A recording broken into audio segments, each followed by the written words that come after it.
दोस्तों, इस वीडियो में हम आपको एक बूढ़ी माँ और एक जवान बेटे का एक ऐसा वाक्य बताने वाले हैं जिसको सुनकर यकीनन आपकी आंखों में आंसू आ जाएंगे और आप रोने लगोगे। इसलिए आप इस वीडियो को आखिर तक जरूर देखिएगा और माँ की मोहब्बत में इस वीडियो को आज एक दिल से लाइक जरूर कीजिएगा और अपने दोस्तों के साथ जरूर शेयर कीजिएगा ताकि और भी लोगों तक ये वाक्य पहुंच जाए। तो चलिए दोस्तों, शुरू करते हैं इस वाक्य को। दोस्तों, हम जो वाक्य आपको यहाँ पर बताने वाले हैं, ये वाक्य हैदराबाद के किसी एक इलाके का बताया जा रहा है जहां पर एक बूढ़ी माँ अपने एक जवान बेटे के साथ रहती थी। उसके शौहर का इंतकाल हो चुका था, यानी कि घर में बूढ़ी माँ और जवान बेटे के अलावा कोई नहीं था।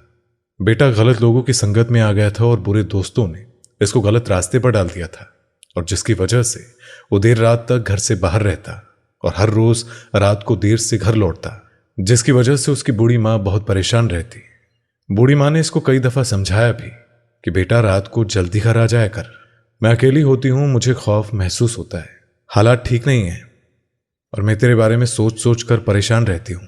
जब तक तू घर नहीं आता तब तक मैं खाना नहीं खाती हूं, मैं सो नहीं पाती हूं, इसीलिए तू रात को देर से घर ना आया कर, इसीलिए जल्दी से घर आया कर। लेकिन वो बेटा माँ की बात सुनने वाला कहाँ था। वह एक कान से सुनता और दूसरे कान से वापस निकाल देता, यानी कि माँ की बातों का उस पर कोई असर नहीं होता था। आपको मालूम है कि अगर बेटे की जगह पर कोई और होता तो चलो न मानता तो कोई बात नहीं, मगर ये तो बूढ़ी माँ का इकलौता बेटा था और इसके सिवाय उसका कोई नहीं था। इसीलिए उसके बगैर अकेली वो कैसे रह सकती थी, इसके बगैर कैसे खाना खा सकती थी और इसके बगैर कैसे सो सकती थी। लेकिन बेटे ने माँ की कोई भी बात नहीं मानी और वो ऐसे ही रात को घर लेट आता रहा। एक रात बहुत देर हो चुकी थी मगर बेटा घर नहीं आया। अब बेचारी माँ बहुत परेशान हो गई और सोचने लगी कि आज रात क्या बात हो गई जो अभी तक वो घर नहीं आया। बेचारी माँ बार बार दरवाजे की तरफ देखती और उसको खोलकर गली की तरफ झांकती, और जब वो नहीं दिखता तो वापस अंदर आ जाती, और ऐसे करते करते रात तकरीबन बीत चुकी थी। अब सुबह होने वाली थी कि अचानक दरवाजे पर किसी की दस्तक हुई। माँ भागते भागते गई और दरवाजा खोला तो सामने देखा कि बेटा खड़ा हुआ है। माँ ने बेटे को देखकर अल्लाह का शुक्र अदा किया कि देर हो गई तो क्या हुआ, खैर बेटा सही सलामत तो घर आ गया। घर के अंदर आने के बाद बेटे ने कहा कि माँ बहुत जोर की भूख लगी है, रोटी चाहिए, मैं भूख से मर रहा हूं। अब इसने घर के अंदर आते ही चीखना चिल्लाना शुरू कर दिया।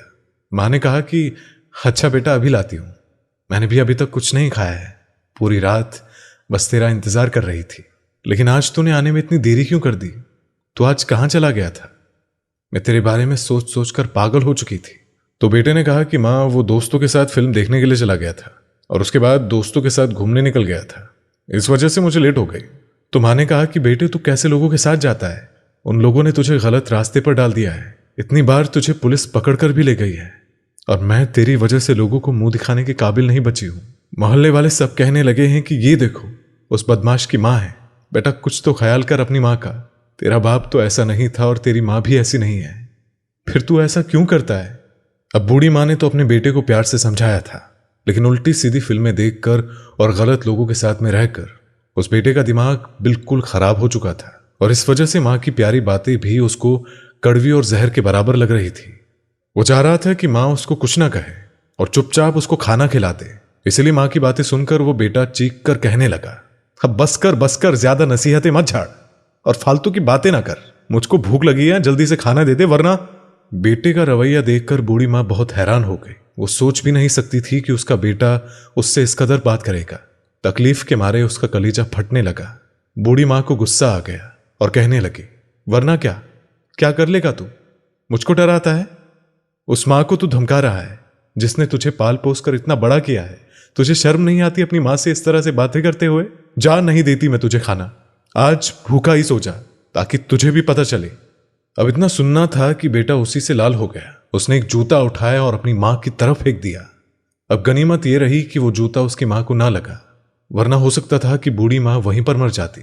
बेचारी माँ बहुत डर गई और उठकर भागने लगी। उसने दूसरा जूता उठाया और माँ को मारने के लिए पीछे पीछे दौड़ने लगा। बेचारी माँ भागती भी तो कहाँ भागती, घर भी बहुत छोटा था। बिलाखिर वो वहां तक पहुंच गया और अपनी माँ को जूते मारने लगा। माँ ने बहुत हाथ पैर मारे, लेकिन वो अपने आप को उस संगदिल बेटे से ना बचा सकी। अपने बेटे के जूते उसके मुंह पर लगने से बूढ़ी माँ के दिल से आह निकली और कहने लगी, है अल्लाह, ऐसे बेटे से तो अच्छा था कि तू मुझको बेटा ही ना देता। ये कैसा बेटा है जो अपनी माँ को जूते मार रहा है।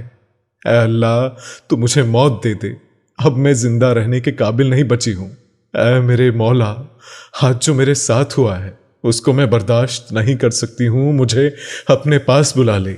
इसने आज अपनी मां की तौहीन की है। इसको तू दुनिया और आखिरात में बर्बाद कर दे। मां की जबान से अल्फाज सुनकर बेटा लरस गया, लेकिन वो अब कर भी क्या सकता था। मां की जबान से बद्दुआ निकल चुकी थी। वो डर चुका था। उसने मां को वहीं छोड़ा और सोने के लिए चला गया। और दोस्तों, उसके बाद वो मां वहीं पड़ी रही और वो शैतान जाकर अपने बिस्तर पर सो गया। थोड़ी देर के बाद अचानक बेटे के पैर में दर्द होने लगा। उसने सोचा कि मामूली दर्द है, अभी ठीक हो जाएगा, लेकिन उसका दर्द बढ़ता ही जा रहा था। जब सुबह हुई तब उसको बहुत जोर का दर्द होने लगा। अब उससे वो दर्द बर्दाश्त नहीं हो रहा था। उसके पैर में सूजन भी आ चुकी थी। वो अपने घर से निकला और बड़ी मुश्किल से चलता हुआ एक डॉक्टर के पास पहुंचा। डॉक्टर ने देखने के बाद कहा कि कुछ समझ नहीं आ रहा है कि तुम्हारे पैर में इतना दर्द किस वजह से हो रहा है। उसके बाद वो वहां से किसी बड़े हॉस्पिटल में चला गया। डॉक्टर ने उसके पैर की हर तरह से जांच की, लेकिन उसको भी कुछ समझ में नहीं आ रहा था कि इसके पैर को आखिर हुआ क्या है। उस बेटे का दर्द से बुरा हाल हो रहा था और उसके पैर की सूजन भी लगातार बढ़ती जा रही थी। ये देखकर डॉक्टरों ने उसको एक मशवरा दिया कि तुम्हारा पैर अंदर से खराब हो गया है, इसीलिए इसको नीचे से थोड़ा काटना पड़ेगा, तभी तुम्हारा मर्ज दूर होगा। इसके बाद नीचे से उसका पैर थोड़ा काट दिया गया, लेकिन इसके बावजूद फिर भी उसको आराम नहीं आया। यानी उसका दर्द जैसा था वैसा ही रहा। और फिर डॉक्टरों ने उसका पैर थोड़ा और काट दिया, उसके बाद थोड़ा और काट दिया, और ऐसे करते करते उसका पूरा पैर काट दिया गया। अब वो आदमी बिल्कुल लंगड़ा हो चुका था, लेकिन उसका पैर फिर भी ठीक ना हुआ। अब जहां से उसका पैर काटा गया था वहां पर उसकी पीप भर गई थी। और दोस्तों, अब उसका घर बैठे इलाज चल रहा था और उधर उसकी दुखियारी मां का इंतकाल हो चुका था। बेचारी बूढ़ी मां बेटे के हाथ से मार खाने के बाद सिर्फ 7 दिन ही जी पाई। इन 7 दिनों में उसने कुछ भी ना खाया था और बस वो इस बात को सोच सोच कर रोती रही। वो सोच रही थी कि उसका बेटा उसकी खिदमत करेगा, लेकिन मैंने तो इस बुढ़ापे में अपने ही बेटे के हाथों से जूते खाए। अब मुझे ऐसे बेटे की कोई जरूरत नहीं है। और बस यही कहते कहते वो मर गई। मां के मरने के बाद बेटे की हालत बहुत ज्यादा खराब हो गई।